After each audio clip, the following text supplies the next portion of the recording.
북한이 어제 발사한 탄도미사일은 고체 연료를 사용한 신형 ICBM 화성 18형이라고 밝혔습니다.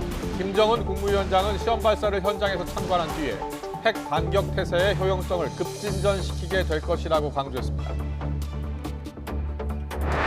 국민의힘은 민주당 전당대회 돈봉투 의혹과 관련해 송영길 전 대표가 빨리 귀국해서 사죄해야 한다고 공세를 폈습니다. 민주당은 공식적인 대응을 자제하며 사태 파장에 촉각을 곤두세우는 모습입니다. 정부가 이용객 과다로 극심한 혼잡을 빚고 있는 김포 골드라인 대책으로 셔틀버스를 무제한 투입하기로 했습니다. 김포 골드라인 운영사는 전동차 추가 투입 계획도 밝혔지만 당장 혼잡도를 낮추는 데 한계가 있다는 지적입니다. 미국 연방수사국이 국방부 기밀문건 유출자로 21살의 주방위군 소속 군인을 체포했습니다. 부대에서 기밀문건을 다룬 용의자는 온라인 채팅방을 운영하면서 문건 사진을 유포한 걸로 알려졌습니다. 중고생 5명 가운데 1명은 커피와 에너지 음료 같은 카페인이 많이 든 음료를 일주일에 3차례 이상 마시는 것으로 조사됐습니다. 일주일에 닷새 이상 아침 식사를 하지 않는 중고생도 10명 가운데 4명이나 됐습니다.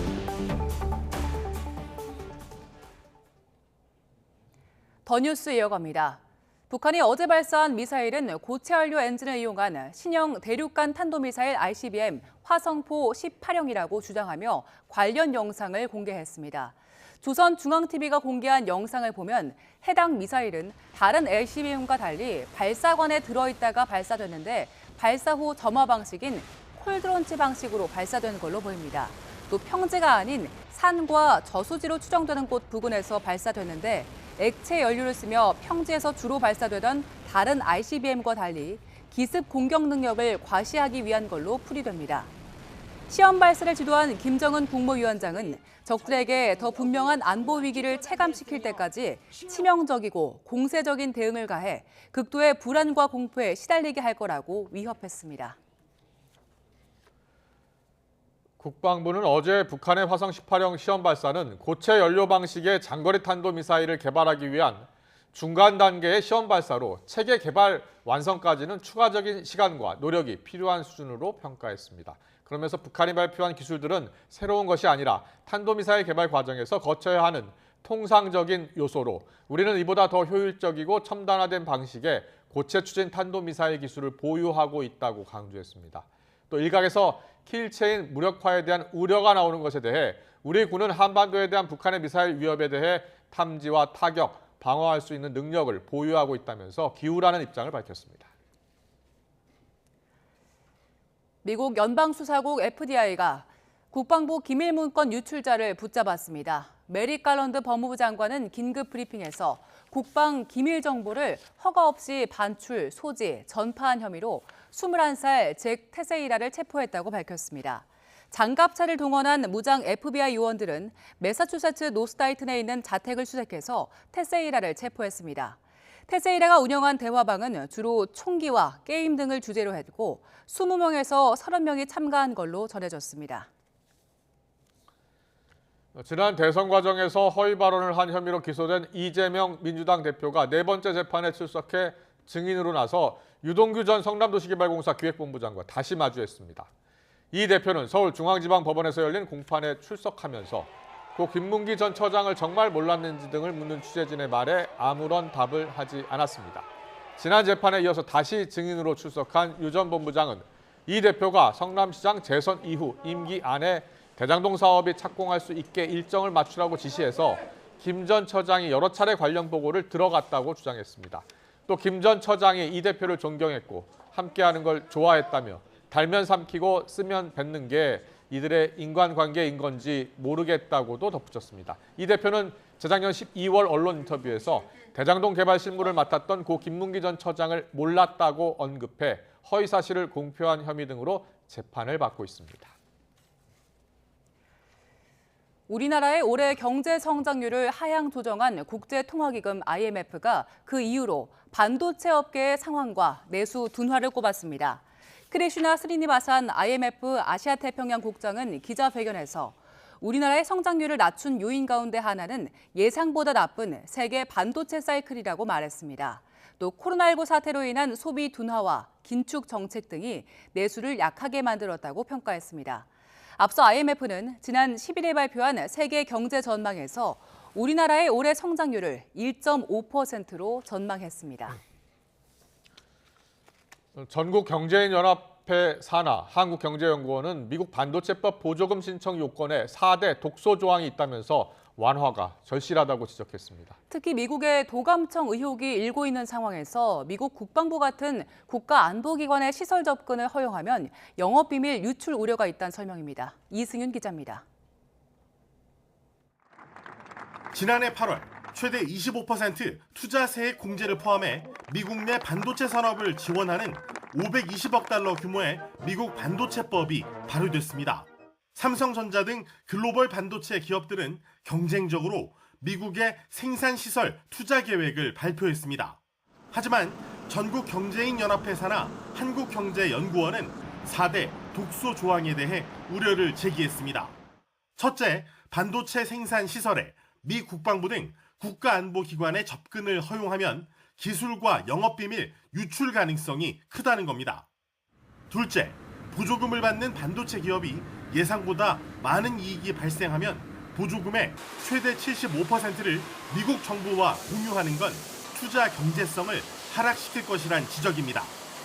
셋째, 재무, 영업, 회계자료 제출, 특히 생산 제품과 생산량, 10대 고객, 생산 장비 등의 자료 제출 요구는 영업비밀 유출 우려가 있습니다. 넷째, 중국 반도체 생산 시설에 대한 증설 제한으로 국내 기업이 보유한 중국 공장의 생산성과 수익성이 악화할 수 있습니다. 한경연은 상호주의에 따라 형평성에 맞는 요건 마련을 촉구했습니다. 향후 있을 한미 정상회담에서 경제 안보 현안으로 강력하게 미국에게 반도체법 요건 완화를 요구하고 실무 협의를 통해 합리적인 하부 규정 마련을 위해서 노력해야 할 것 같습니다. 또 생산시설 투자를 국내로 유인하기 위해 세제 혜택 제공 등도 필요하다고 강조했습니다. 미중 패권 경쟁이 심화하는 가운데 한미의 반도체 분야 상생을 위해 한미 동맹의 특수성을 지렛대로 삼을 필요가 있다는 제안입니다. YTN 이승윤입니다. 어제 오후 6시쯤 충북 충주시 수안보면에서 도로에서 이스라엘 관광객을 태운 버스가 옆으로 넘어지면서 1명이 숨지고 34명이 다쳤습니다. 해당 버스에는 이스라엘 국적 단체 관광객 33명과 한국인 운전자와 가이드 등 모두 35명이 타고 있었습니다. 이 사고로 버스에 타고 있던 60대 이스라엘 국적 여성이 병원으로 옮겨진 뒤 숨졌고 9명은 중상, 나머지 사람들은 경상인 걸로 알려졌습니다. 경찰은 숙소로 가는 오르막길을 오르다가 기어 변속 과정에서 버스가 뒤로 밀렸다는 운전자 진술을 토대로 사고 원인을 조사하고 있습니다. 출퇴근 혼잡도가 심해서 이용자들이 불편을 호소하고 있는 김포 골드라인과 관련해서 국토교통부 주관으로 긴급 대책회의가 열렸습니다. 원희룡 국토부 장관은 오늘 오전 김포공항 국제선청사에서 회의를 갖고 출퇴근 혼잡도 문제가 해결되기 전까지 셔틀버스를 무제한 투입하는 방안을 추진하겠다고 말했습니다. 이어서 현재 서울시가 담당하는 개화에서 김포공항 구간은 버스 전용 차로로 지정되지 않았다면서 서울시에 협조해달라고 덧붙였습니다. 김병수 김포시장은 외곽 지역이나 대단지 아파트에서 바로 김포공항역으로 이동할 수 있는 셔틀버스 마련도 검토할 것이라고 밝혔습니다. 정선인 김포골드라인 운영사 대표는 전동차 6대를 추가 구매한 상황이라면서 내년 12월까지는 모두 투입해 배차 간격을 2분대로 줄일 것이라고 밝혔습니다. 중고등학생 5명 중 1명은 커피와 에너지 음료 같은 카페인이 많이 든 음료를 일주일에 3차례 이상 마시는 걸로 조사됐습니다. 잠 깨서 공부하려고 마시는 건데 바빠서 아침 식사는 거르고 잠은 모자란 우리 학생들의 현실이 반영됐습니다. 장하영 기자입니다. 평일 오후 학원가, 학생들이 손에 커다란 커피를 하나씩 들고 학원으로, 독서실로, 스터디 카페로 발걸음을 옮깁니다. 에너지 음료를 파는 편의점과 싸고 양 많은 커피를 살 수 있는 카페가 학원가에 몰려있는 모습은 이제 낯설지 않습니다. 한 잔 정도 근데 보통 마시는 것 같아요. 잠 깨는 것도 좀 있고 제 아샤추거든요. 근데 그럼 맛있어요. 그래서 계속 마시게 되는 것 같아요. 1년에 한 번 중고등학생 6만 명을 대상으로 한 청소년 건강 행태 조사에서 고카페인 음료를 주 3회 이상 마시는 중고생 비율은 22.3%로 나왔습니다. 100ml당 카페인이 15mg 이상 들면 고카페인 음료로 분류하는데 지금까지 조사에는 에너지 음료만 포함됐을 뿐 그보다 카페인이 많이 함유된 커피 우유나 커피는 포함되지 않았습니다. 이번 2022년 통계가 커피와 커피 음료도 모두 포함한 첫 조사 결과입니다. 청소년 카페인 하루 권고량은 체중 1kg당 2.5mg으로 고카페인 음료 한 캔이면 거의 채웁니다. 비만과의 관련성이 보고되어 있는 음료의 경우 WHO 기준에 맞게 탄산음료하고 에너지 음료까지 포함해서 조사를 했고 고카페인 음료는 기존 에너지 음료에서 커피와 커피 음료까지 포함해서 조사를 하였습니다. 충분히 잠을 잤다고 느끼는 비율은 계속 떨어지는 가운데 아침 식사를 거르는 비율은 갈수록 높아지고 있습니다. 10명 중 4명이 일주일에 5일 이상 아침을 먹지 않는데 이유는 시간이 없어서가 35%로 가장 많았습니다. 코로나19로 뚝 떨어졌던 신체 활동은 감염병 유행 전보다 더 개선됐지만 음주율은 다시 증가하고 있어 주의가 필요해 보입니다. YTN 장하영입니다. YTN 김영수입니다.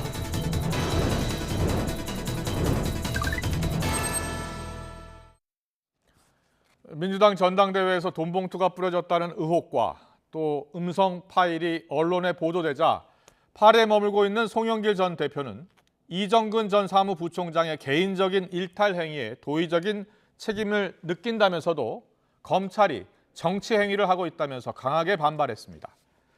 여당은 총공세에 나섰습니다. 김기현 대표는 송영길 전 대표가 빨리 귀국해서 사죄하는 게 정치인의 도리라고 비판했고 대변인도 나서 송 전 대표의 불법 정치자금 의혹 게이트가 열렸다며 더불어 돈 봉투당이냐고 목소리를 높였습니다.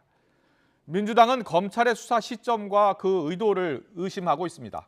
박찬대 최고위원은 보도된 녹취 파일을 검찰이 제공한 것 아니냐는 의심을 거둘 수 없다고 했고 전재수 의원은 검찰의 국면 전환용 이슈 덮기 아니냐고 비판했습니다. 여야 입장 듣고 더 정치 시작하겠습니다.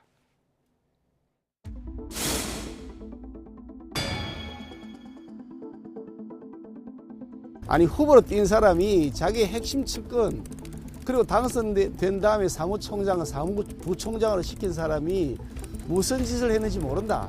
그거 지나가는 소도 웃을 얘기를 아니겠습니까? 응분의 책임을 지는 것이 정치인의 도리라고 생각합니다. 정권이 코너에 몰리거나 집권 여당의 국정 운영에 빨간불이 들어오거나 또는 대통령의 지지율이 많이 떨어졌을 때 검찰이 딱 등장해가지고 국면을 전환하고 이슈를 덮어버리고 이런 식으로 이제 이용되면 안 된다. 근데 네, 오늘의 전국 현안을 짚어보겠습니다. 허은하 국민의힘 의원, 김한규 더불어민주당 의원 나와 계십니다. 어서 오십시오. 안녕하세요. 안녕하세요. 안녕하십니까. 네, 전국의 이슈 지금 더불어민주당 전당대회 2년 전 전당대회에 돈 봉투가 돌았다는 의혹입니다. 이와 관련해서 검찰이 압수수색에 들어갔고요. 자, 검찰이 확보한 통화 녹취록 일부가 지금 언론에 보도가 되고 있습니다. JTBC 보도입니다. 혹시 들으셨나요? 네, 다 들었습니다. 두 분 다 들으셨죠? 네. 예. 어떻게 들으셨어요? 민주당 큰일 났구나라는 생각이 들었고요. 예. 그 민주당의 반응이 상당히 궁금했는데 네. 조금 전에 그 말씀들을 들어보면은 예. 돈 봉투 돌렸다라는 것을 지금 잘했다는 건가라는 생각이 들 정도로 역시나 이게 어떠한 정치적인 탄압이다라는 반응을 보일 것 같았었거든요. 예. 역시나 민주당이 민주당 했다라는 생각이 들었습니다. 네. 이 부분은 이미 증거가 나와 있긴 합니다만 사실이라면 아주 엄청난 타격을 입게 될 사안입니다. 예, 예. 이 부분을 정치 탄압이라고 하면서 또다시 무슨 민주화 투사나 됐냐 그렇게 반응하는 것 이래서 국민들께서 뭐 저희나 민주당에 대해서 등 돌리고 있는 거다. 좀 반성해야 될 것 같다라는 생각입니다. 네. 지금 윤관석 이성만 의원은 압수수색을 지금 당한 상황이고 검찰 기획수사다 이렇게 주장하고 있고요. 민주당 지도부에서는 아직 공식 대응에 나서고 있지 않은 거잖아요.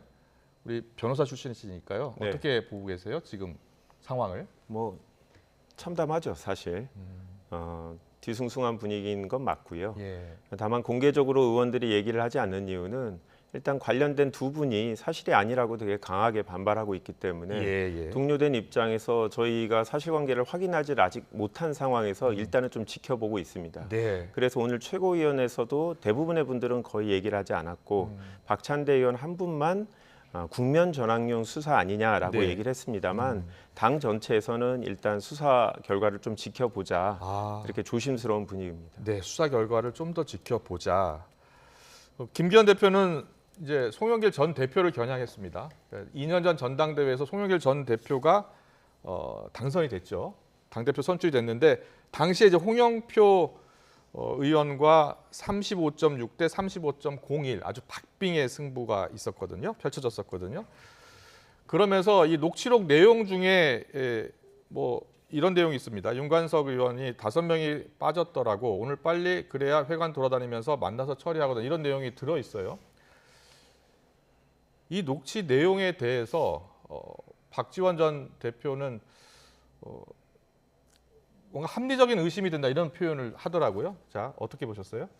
그 녹취를 듣고 합리적 의심을 안 하는 사람들은 거의 없지 않을까 예. 하는 생각이 듭니다. 그 의심을 안 하는 분이 유일하게 송영길 전 대표가 아닌가라는 생각이 들고 예. 의심보다는 이제 본인은 이제 도의적 책임은 있겠으나 이게 지금 개인의 일탈이라 하면서 선을 그어버리시잖아요. 예. 그 선을 긋는 이유 또한 너무나 급하게 선을 긋는다는 생각이 들었습니다. 네. 왜 그랬을까를 좀 고민해봐야 되지 않을까 싶습니다. 예, 알겠습니다. 민주당 내부에서는요.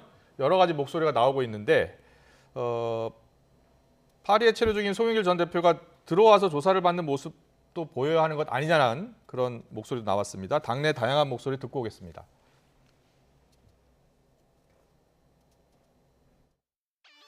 무조건 검찰이 민주당을 탄압한다. 이렇게 규정하는 것은 조금 빠른 것 같아요. 녹음, 음성들이 실질적으로 공개되고 있잖아요. 그렇죠. 그렇다면은 합리적 의심도 든다 이거죠. 사실이라면 뭐 큰 문제가 아닐 수 없습니다. 송영길 대표가 파리에서 이정근 전 총장의 개인적 일탈이다라고 말씀을 하셨는데 그것도 조금 분쇄하지 않나. 그냥 제 발로 들어오신 게 더 낫지 않을까 싶은 그런 생각이 듭니다. 네, 어제는 이재명 대표가 이 검찰의 수사 방식에 대해서 강하게 비판을 했는데 오늘은 기자들의 질문에 답을 하지 않았어요. 그래서 혹시 오늘 최고위 비공개 회의에서 혹시 이게 논의된 것이 아닌가? 제가 알기로는 네. 제가 말씀드린 대로 이제 사실관계가 명확하지 않은데 섣불리 무조건 표적 수사다, 기획 수사라고 주장을 했다가 또 나중에 사실관계 확인됐을 때 당에 미치는 영향을 고려해서 일단 좀 지켜봐야 된다고 생각을 하고요. 예. 아마 지도부도 그렇게 얘기한 그렇군요. 걸로 제가 알고 있습니다. 조응천 의원은 뭐 선제적인 조사를 먼저 하는 건 어떻게 했느냐 이런 이야기도 하던데. 네, 저도 동의합니다. 예. 이거는 이제 그동안 야당으로서 도덕적 우위에 있지 않으면 정부 여당을 비판하기가 어려운데 정말 개인적으로 참담하다고 느낄 정도의 상황이고요. 만약 사실이라면 이런 구태를 완전히 이제 끊어내야 될 정도의 중요한 문제이기 때문에 당에서 적극적으로 사실관계 확인을 해야 어떤 조치를 취하는데 지금 관련된 두 분이 사실관계가 아니라고만 지금 부인하고 있어서 당 입장에서는 좀 난감한 상황이고 지금 언론에서 공개적으로 이름이 거론되진 않았습니다만 최대 20명의 의원까지 관여됐다라고 얘기가 나오기 때문에 이거는 뭐 당이 그냥 수사 결과만 기다릴 수는 없고 선제적으로 당도 사실관계 확인을 해야 되는데 그냥 내용 자체가 이 당사자들이 명확하게 인정을 하지 않으면 사실 강제 수사권이 없는 당 입장에서는 좀 어려운 부분이 있고 이 사건은 지금 윤관석 의원이 설사 돈을 받았다 할지라도 정말 다른 의원들한테 전달을 다 했느냐 이것도 관건인 부분이 있죠. 네. 송영길 전 대표가 들어와서 조사 받는 게 낫지 않겠느냐라는 당내 의견에 대해서는 어떻게 보세요? 당연히 검찰이 부르면 와야죠. 다만 지금 검찰에 관련된 의원들도 전혀 부르고 있지 않습니다. 압수수색만 한 상태라 송영길 대표가 관여됐다는 의심이 있으면 검찰이 부를 거고 송영길 대표가 안 와서는 안 되고 당연히 와서 있는 그대로 밝혀야 된다라고 생각하고 있습니다. 민주당 내에서는 상당수 의원들이 국면 전환용이 아니냐.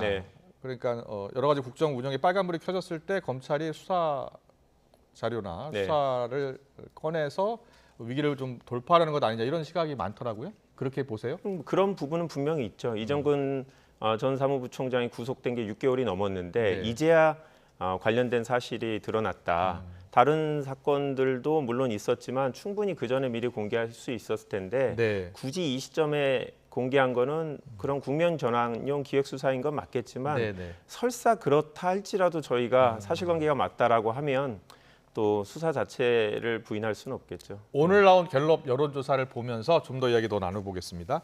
윤석열 대통령 국정수행 지지율이 다시 20%대로 떨어졌는데요.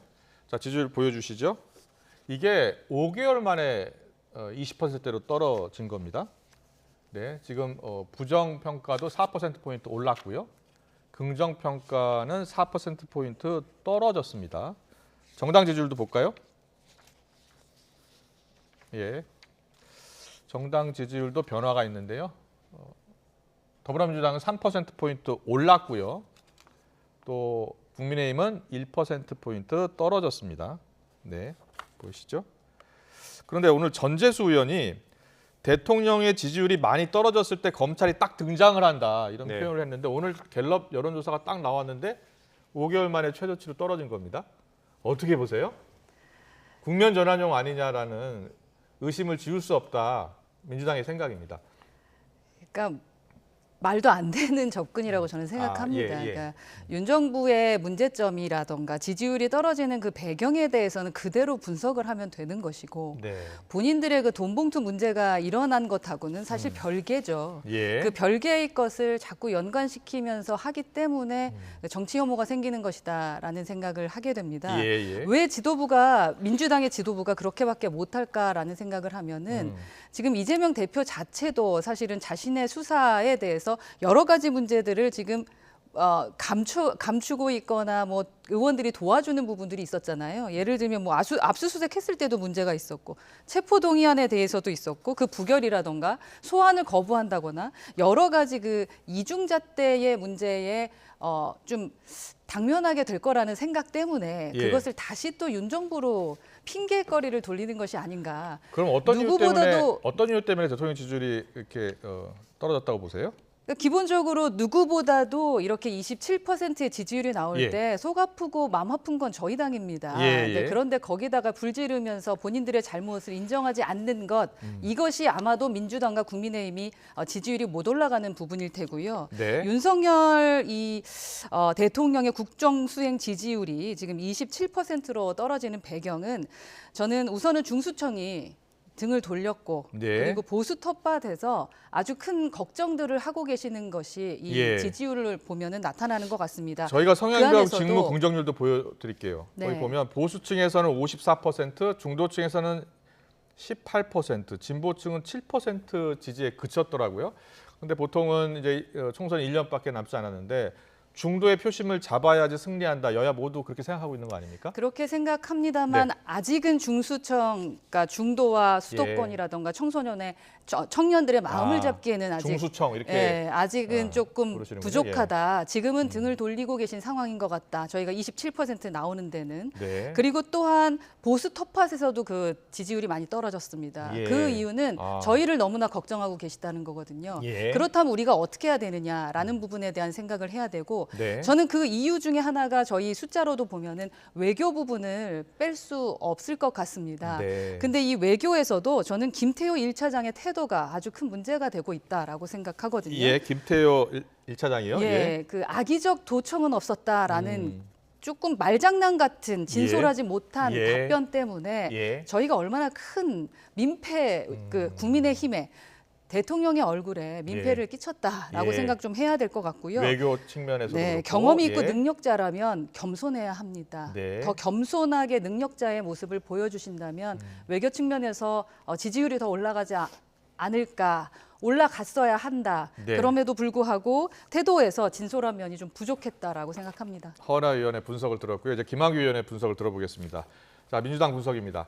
윤석열 대통령 지지율이 5개월 만에 27%, 그러니까 20%로 떨어진 겁니다. 자, 가장 큰 이유는 어디에 있다고 보고 있는 거죠? 외교안보 참사 때문이죠. 아마추어적인 외교 문제가 지금 보수층까지 등을 돌리고 있었고 대구 경북까지 부정적인 평가가 한 9%인가요? 더 높게 나왔습니다. 아까 지금 김태우 1차장 말씀을 하셨는데 이분이 상당히 전문가입니다. 청와대에서도 오래 근무했고 평소 언행 자체가 되게 조심스럽게 하는 분이거든요. 근데 이분이 그렇게 짜증스러운 반응을 냈다라는 것 자체에 대해서 정치권의 외교 안보 쪽에 있는 분들이 상당히 걱정하는 게 뭔가 지금 시스템이 제대로 안 돌아가는 게 김태호 차장이 정말 평소에는 보여주지 않는 모습을 통해서 드러나고 있다 이렇게 여겨지고 있고요. 오죽하면 정부의 우호적이라고 보이는 조선일보도 미숙한 외교 안보 근본 원인 찾아야 한다면서 아주 호통을 치는 사설을 이제 썼는데요. 지금 뭐 다른 어떤 원인보다도 지금 미국과 일본하고 관계에서 외교 문제가 참사로 지금 드러난 건데 문제는 대통령께서 이제 미국을 가셔야 되는데 통상적으로는 역대 정부에서 정상회담이 있고 나면 대통령 지지율이 올라갔습니다. 근데 이번 정부는 반대의 모습을 보이거든요. 과연 이 짧은 기간 내에 지금 외교 라인에서 다른 모습을 보여줄 수 있을까 상당히 우려되는 상황입니다. 지금 윤석열 대통령 지지율도 그렇고 또 정당 지지율도 그렇고요. 근데 이게 지금 민주당 돈봉투 의혹이 일부 반영된 것 같거든요. 이게 만약에 이 수사가 더 만약에 확대된다거나 그리고 뭐 추가 의혹이 또 나온다든지 그렇다면 어떻게 영향을 미칠 것 같습니까? 당연히 부정적인 영향을 미치겠죠. 이게 3일 동안 조사해서 어제까지 조사했기 때문에 일부 반영은 됐을 텐데 수사 결과가 드러날수록 이건 민주당에는 악재가 되겠지만 그렇다고 대통령 지지율이 올라갈 것 같지는 않습니다. 하태경 의원이 오늘 라디오 인터뷰에서 이렇게 얘기하더라고요. 민주당이 어떻게 대응하느냐에 따라서 달라질 수 있다. 맞습니다. 민주당이 이번 기회로 새롭게 태어날 수 있다면 오히려 내년 총선에 호재가 될 수 있다. 다만 잘못 대응할 경우에는 악재가 될 것이다라고 이야기하더라고요. 동의하십니까? 100% 동의합니다. 이게 전당대회 구태의 모습이죠. 제가 사실 이번 전당대회 사회를 봐서 기억을 하는데 그러시군요. 그날 이제 당선자를 발표를 하는데 실내에서 했습니다. 그러니까 버스를 대절하고 이럴 수 없는 코로나 상황이었는데도 이 정도 돈이 쓰여졌다라고 하면 이제 코로나가 끝나고 다시 당의 전당대회들에서 청중 동원을 하게 되고 대의원이나 당원들이 모이는 이런 상황이 되면 구태 같은 정치면 돈이 더 많이 사용될 수도 있기 때문에 이번 기회에 확실히 끊어내야 된다. 만약에 사실이라면 관련된 의원이 몇 명이라도 그분에 대해서 분명히 문제를 제기하고 책임을 지어야 된다고 생각합니다. 김만교 의원이 본인의 소신을 밝히셨는데 국민의힘에서는 어떻게 보세요? 하태경 의원이 아까 잠깐 이야기한 것, 하태경 의원의 생각에 대해서는 어떻게 보세요? 그러니까 민주당의 당대표나 지도부가 결심하시면 될 것 같습니다. 그렇다면 지지율을 올릴 수 있을 것 같거든요. 말씀하셨던 것처럼 선제적으로 당내에서도 조사하고 그리고 명단 공개 다 하셔야죠. 사실은 송 전 대표도 기존의 그 권익위 발표 하루 전에 12명 명단 공개해서 상당히 좋은 평가를 받았던 것으로 알고 있습니다. 그래서 이번에 뭐 20명이나 뭐 몇 명이라고 말씀들 하시는데 명단 공개 정확하게 하고 징계 확실하게 한다면은 뭐 민주당이 이제 제대로 하려나 보다라는 기대를 가질 수 있겠으나 제가 조금 전에 말씀드렸던 것처럼 대표 자체가 기본적으로 지역구 승계를 송 전 대표에게 받았고 그래서 다 상당히 친밀한 관계이면서 또한 스스로에 대한 이중잣대가 있기 때문에 대표와 지도부가 그러한 결단을 내릴 수 있을까라는 것은 의문입니다. 근데 과거 한나라당도 돈봉투 의혹이 있었습니다. 전당대회 돈봉투 의혹 관련해서 오늘 저도 페이스북에 썼습니다. 그랬습니까? 라디오 인터뷰에서 그 하태경 의원이 이렇게 이야기하더라고요. 우리는 끊어냈다 이렇게 표현을 하던데 맞습니까? 네, 저희는 지금으로서는 끊어냈죠. 어떠한 증거나 뭐가 없으니까요.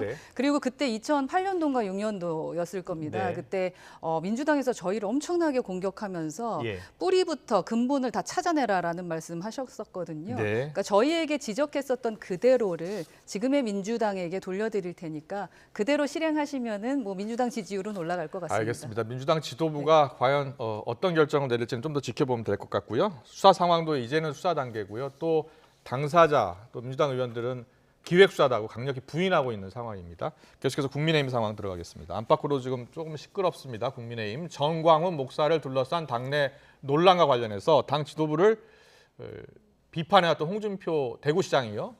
김기현 대표가 상임 고문직에서 해촉했잖아요. 내부 잡음이 계속 나오고 있는데 이준석 전 대표, 윤희숙 전 의원 이야기 듣고서 대담 이어가겠습니다. 일을 하라고 직위를 주고, 그러니까 나에게 언제든지 자문하세요. 이런 거 아닙니까? 당대표 입장에서는 자문하는 직을 자문했더니만은 자르는 것.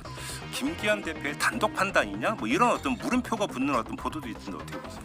김기현 대표 했을 리가 없죠. 다른 영향이 있지 않았을까. 당대표는 그런 비아냥을 자기가 참아야 돼요. 근데 그거를 지금 상임위원 해촉이라는 방식으로 한 거는 지지자들한테 굉장한 위기감을 줘요. 이거 꼰대당인데? 이런 느낌이잖아요. 정말 해도 너무한 꼰대잖아요. 자, 당 내부에서 여러 이야기 나오는데 꼰대당 이야기도 나오고요. 비판의 목소리 나오고 있습니다. 먼저 허은하 의원은요. 네. 두 분의 이 비판의 목소리는 어떻게 듣고 계세요? 겸허히 받아들여야 된다라는 생각이고요. 네. 국민들께서는 말씀하시겠죠. 이게 민생이냐라는 예. 말씀하실 것 같아요. 이게 김기현 대표의 단독 판단이라고 보십니까? 아니면은 오늘 뭐 예. 모 최고위원이 말한 거 보면은 네. 모두 다 만장일치했고 같은 생각이다라고 말씀하시더라고요. 네, 그러니까 현재 우리 국민의힘의 지도부에서는 홍 그 지사가 좀 심했다라고 네. 판단하고 계신 것 같고 예. 거기에 대해서 뭐 딴소리는 웬만하면 하지 말고 김기현 대표에게 힘을 실어주자라는 생각을 갖고 계신 것 같은데 당내에는 다른 목소리들도 많죠. 과거에도 뭐 상임 고문, 그러니까 당 대표를 지내면 이제 상임 고문직을 이제 맡게 되잖아요, 자연스럽게. 네. 근데 뭐 대구시장이나 어디 단체장을 맡았다고 해서 이렇게 해촉한 경우가 있었습니까? 제가 알기로는 그리고 제가 보고받기로는 이번이 처음 아닌가 하는 생각이 듭니다. 예. 그러니까 사실은 지도력으로 또 정치력으로 조용히 무언가 해결할 수도 있었음에도 불구하고 이렇게 시끄럽게 뭔가 해결을 하는 부분이 네. 진정 옳았나라는 생각들을 하시는 분들이 내부에 계시고요. 그렇군요. 그리고 예. 또 저 개인적으로도 다양함을 담아내지 못하면 지속적으로 꼰대라는 이미지를 벗어나지 못할 것이다. 네. 우리 당이 민주당과 다른 점은 다양함을 담아낼 수 있기 때문이다라는 그러한 자부심이 있거든요. 네. 그래서 다양함을 담아낼 수 있었으면 좋겠습니다. 알겠습니다. 자, 김한규 의원 어떻게 보고 있는지 물어볼게요. 이준석 전 대표가 김기현 대표가 했을 리 없죠라고 했습니다. 그럼 누가 했을 거라고 보세요? 역시 100% 동의하는 내용이고요. 이건 당연히 대통령실에서 전달이 됐겠죠. 예. 제가 청와대 정무비서관을 해봤기 때문에 당정 간에 어떻게 의사소통하는지는 뭐 알고 있고. 언제 하셨습니까? 바로 문재인 정부 마지막 정무비서관을 그렇습니까? 했으니까요. 예. 이런 사안이 있으면 대통령실에서는 불만을 당 지도부에 전달하는 게 맞고요. 그렇군요. 문제는 당 지도부가 이거를 받아들이느냐의 문제죠. 청와대에서 대통령실에서 불만이 있겠지만 항상 그거를 받아들일 수는 없는 건데 이 김기현 대표 같은 평소 온화한 성향에다가 그다음 홍준표 당대표 때 당 대변인 하셨던 분인데 이런 분이 이런 결정을 했다? 저는 본인의 선택이라고 생각하지 않고 네. 허은하 의원 같은 분이 최고위원 들어가셨으면 조금 당의 분위기가 예. 바뀌었을 텐데 예. 아무도 문제 제기를 못하는 분위기. 그게 이제 현재 김기현 대표 지도부의 문제인 것 같습니다. 예, 홍준표 대구시장이요. 상임 고문 해촉 후에는 엉뚱한 데 화풀이한다. 그러면서 이참에 그 욕설 목사를 위촉하는 게 낫겠다. 이렇게 대응을 했다가 오늘 아침에는 조금 약간 이런 발언, 이런 메시지가 왔어요. 기분 나쁜 일은 불쾌한 과거로 묻을 것. 당과의 문제가 아니라 특정 개인 한 사람과의 문제다. 이렇게 이야기했어요. 어제와 오늘 좀 달라진 것 같아요. 화가 난 것도 시간이 지나면은 조금 누그러지게 되니까 예. 예, 시장님의 생각이 조금 달라지신 것 같긴 합니다만 예. 그럼에도 불구하고 당을 위해서 쓴소리는 계속 하겠다고 하셨으니까 그 목소리에 대해서 너무 부정적으로만 보지는 말자라는 생각입니다. 다만 당을 위한 비판이어야 되는 것이지 본인의 그 어떠한 지지라던가 본인의 정치를 위한 쓴소리는 옳지 않다고 생각합니다. 본인의 정치도 하고 있다 이렇게 볼 수 있는 거 같아요. 그런 부분을 지적하는 분들이 많으시고 가끔씩은 그렇게 하시죠. 네, 야당에서 어떻게 보나 물어볼까요? 홍준표 시장이 본인의 정치도 지금 하고 있는 것 같습니까? 그렇죠. 네. 솔직히 홍준표 시장님이 좀 너무한 발언을 했어요. 네. 타당 토론회 방송에서 아니 정치 초보 대통령을 뽑아놓고 삼김과 같이 노련한 정치를 기대하면 안 된다. 민주당 너무한다라고 하는데 네. 그 얘기는 대통령을 폄하하면서 본인은 띄우는 거거든요. 본인은 노련한 정치. 사실 이 얘기 듣고 대통령이 불쾌하지 않을 수는 없는 거죠. 사실 그렇군요. 자기 정치하시고 있다고 봅니다. 근데 대구시 어제는 엉뚱한 데 화풀이한다 뭐 이렇게 이야기했다가 오늘은 과거로 묻을 것이다라고 한 이유는 두 가지 때문이죠. 하나는 이게 김기현 대표의 선택이 아니라는 걸 아시는 거죠. 이 힘이 없는 당대표한테 얘기한다고 지금 무슨 효과가 있냐. 그리고 지금 대통령이 되신 지 1년도 안 됐잖아요. 실제로 대통령하고 척을 졌을 때 지자체장이 광역지자체장이 상당히 불이익을 볼 거라고 봅니다. 그래서 홍준표 시장도 과거로 묻겠다고 하셨으니까 저는 이 정도로 정리를 하실 거라고 봅니다. 예, 정광훈 목사와는 어떻게 지금 당에서 생각하고 있나요? 관계요.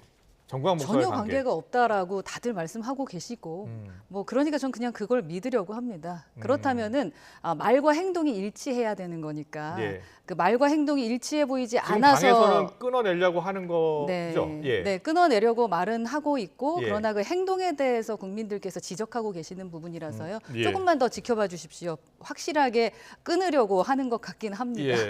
어떻게 전망하세요? 끊어야 정광훈 하고요. 목사와 국민의힘 관계? 그거는 뭐 두 가지로 일단 당이 서로 다른 건 맞아요. 그렇잖아요. 네, 저희 당과는 전혀 관계가 없으신 분으로 알고 뭐 그렇긴 있습니다. 하지만 국민의힘 당원 모집을 통해서 전당대회 때 영향력을 행사하려고 주변 분들한테 얘기하셨기 때문에 당이 다르더라도 이분이 국민의힘에 대한 어떤 뭐 애정은 있으신 것 같고 영향력도 계속 있을 거라고 보세요? 그렇죠. 그렇게 행사하고 싶으신 거라고 보고 지금 국민의힘에서 윤리위원회를 이제 새롭게 구성했기 때문에 과연 김재원 최고위원에 대해서 징계를 하느냐 그게 이제 당의 의지를 보여주는 척도가 아닌가 싶습니다. 네, 알겠습니다. 오늘 정치권 이슈는 여기까지 듣겠습니다. 허은하 국민의힘 의원, 김한규 더불어민주당 의원과 함께했습니다. 잘 들었습니다. 고맙습니다. 감사합니다.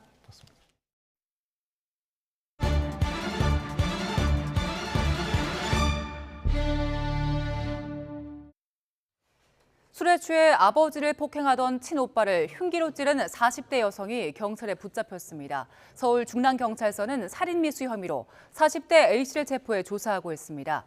A씨는 어제 저녁 7시 10분쯤 서울 중랑구 집에서 만취 상태로 아버지와 가족들을 폭행하던 친오빠에게 흉기를 휘두른 혐의를 받습니다. A씨의 친오빠는 복부에 상처를 입고 인근 병원으로 이송됐지만 생명에는 지장이 없는 걸로 알려졌습니다.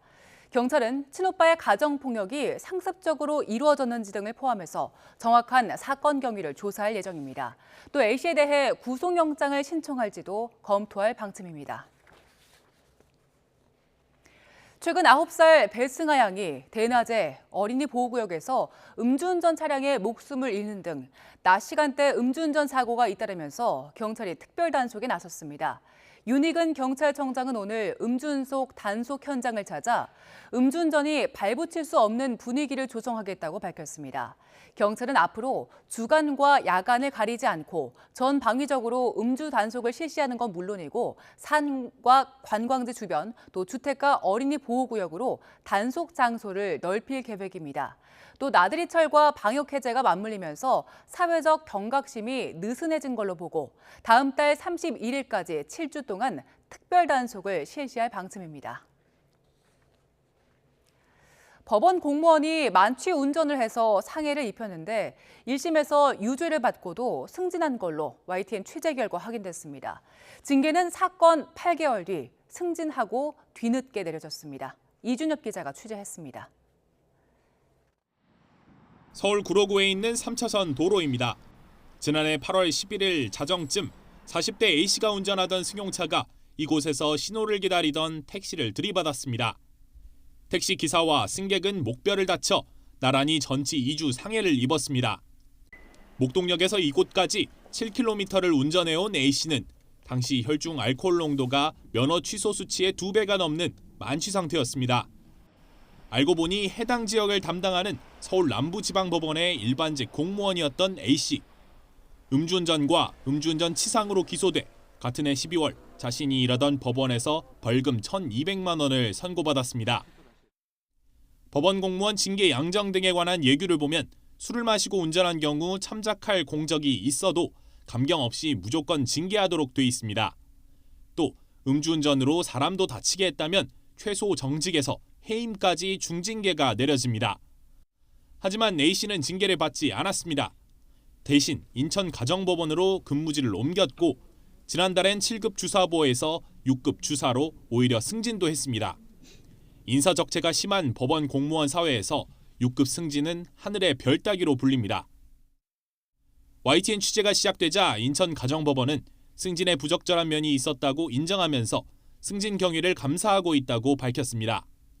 인사 담당자는 당시 음주운전 판결에 대해 알고 있었지만 근속 승진이고 차점자와 점수 차이도 커서 승진시켰다고 주장한 것으로 전해졌습니다.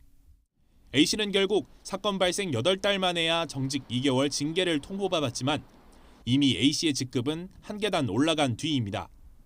법원은 심의위원회에서 다른 사안까지 함께 다루다 보니 징계가 다소 늦어졌다고 설명합니다. 최근 음주운전 사망사고가 잇따라 애도의 목소리가 높은 가운데 정작 사회 잣대를 바로 세워야 할 법원의 인사는 음주운전자에 너무 관대한 것은 아닌지 곱씹어보게 됩니다. YTN 이준엽입니다. 뇌전증을 앓는 것처럼 꾸며 병역 의무를 회피하려 한 혐의를 받는 배우 송덕호 씨에게 징역형이 구형됐습니다. 검찰은 오늘 서울 남부지방법원에서 열린 결심 공판에서 송 씨에게 징역 1년을 선고해달라고 재판부에 요청했습니다.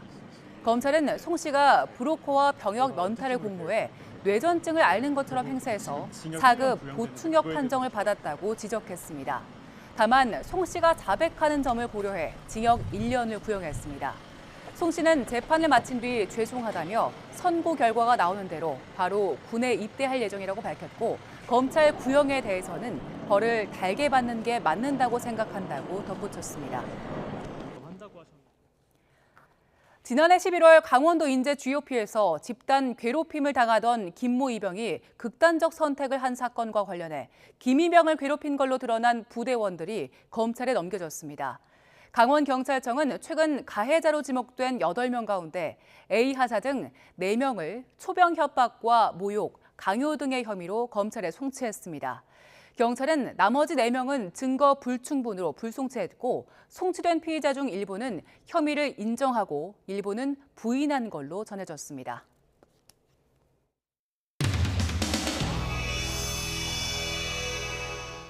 자, 홍준표 후보님을 소개하겠습니다. 우리 박수로 맞이해 주십시오.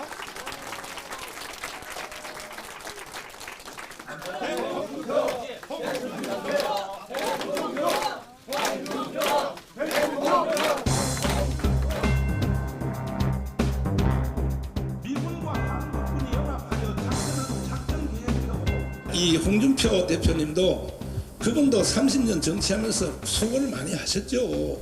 그러나 왜 같은 당을 싸우냐 이 말이야. 내 말은 이래가지고 200석 하겠습니까?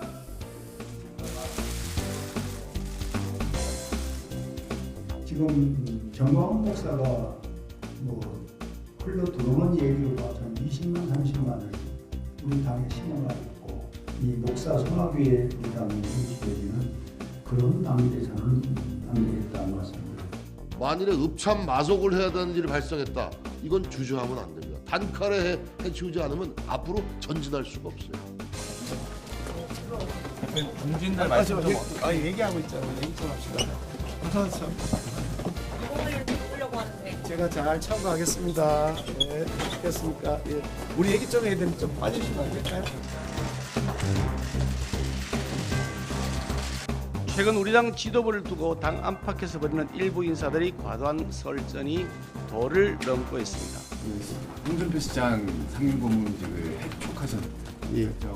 우리 그 상임 고문의 경우에 그 현직 정치인으로 활동하거나 현직 지자체장으로 활동하거나 이런 분은 안 계신 것이 그동안에 관리였기 때문에 정상화시킨 겁니다. 자, 이제 말씀드릴게요. 해결사항은 해촉사항은 잠깐만 말씀 들었는데 그만하죠. 계속해서 이렇게 카메라 들이대고 할 거예요. 나 참. 아니 뭐 다 설명했잖아. 매일매일 내가 답변해야 되나.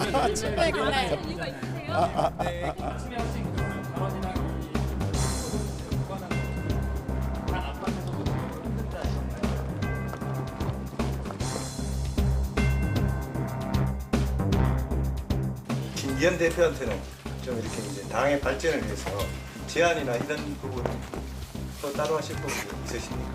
지방행정에 전념하라고 해서 내가 말할 생각이 없습니다.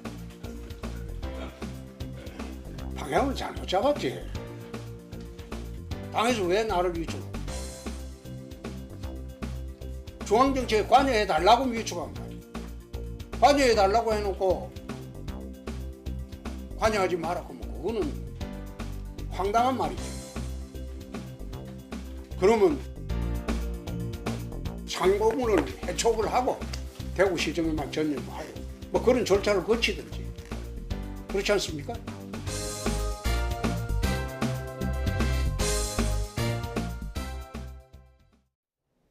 사흘간 기승을 부렸던 황사는 대부분 물러나고 양호한 대기질을 회복했습니다. 대기 확산이 원활해지고 남부에는 강수 효과도 더해졌기 때문인데요. 특히 제주 산간에는 호우주의보가 내려진 가운데 시간당 10mm 안팎의 다소 강한 비가 집중되고 있습니다. 이 비는 점차 충청에도 확대하겠고 내일은 전국에 내리겠습니다. 내일까지 예상되는 비의 양은 제주 산간 많은 곳은 120mm 이상의 큰 비가 벼락과 돌풍을 동반하며 요란하게 내리겠고요. 남부지방의 최고 40mm, 서울 등 그 밖의 지역은 5에서 10mm가 되겠습니다. 비가 내리면서 일부 남부지방은 건조특보가 해제됐지만 상대적으로 적은 양의 비가 내리는 중부지방은 건조함이 완전히 해소되긴 어렵겠습니다. 계속해서 불씨관리 철저히 해주시기 바랍니다. 내일 아침에는 비구름이 이불 역할을 해주면서 크게 쌀쌀하지 않겠습니다.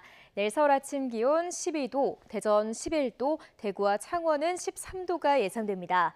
한낮 기온은 예년과 비슷하거나 조금 높겠습니다. 내일 낮 기온 서울 19도, 대전 21도, 광주는 20도가 예상됩니다. 이후 휴일에도 영서지방을 중심으로 또 한 차례 비가 내리겠고요. 날씨도 다소 쌀쌀해질 전망입니다. 지금까지 날씨 정보였습니다. 네, 이슈를 더 쉽게 전해드리는 더 뉴스 다음 주에는 더 준비하겠습니다. 잠시 뒤에는 뉴스큐가 방송됩니다. 시청해주신 여러분 고맙습니다.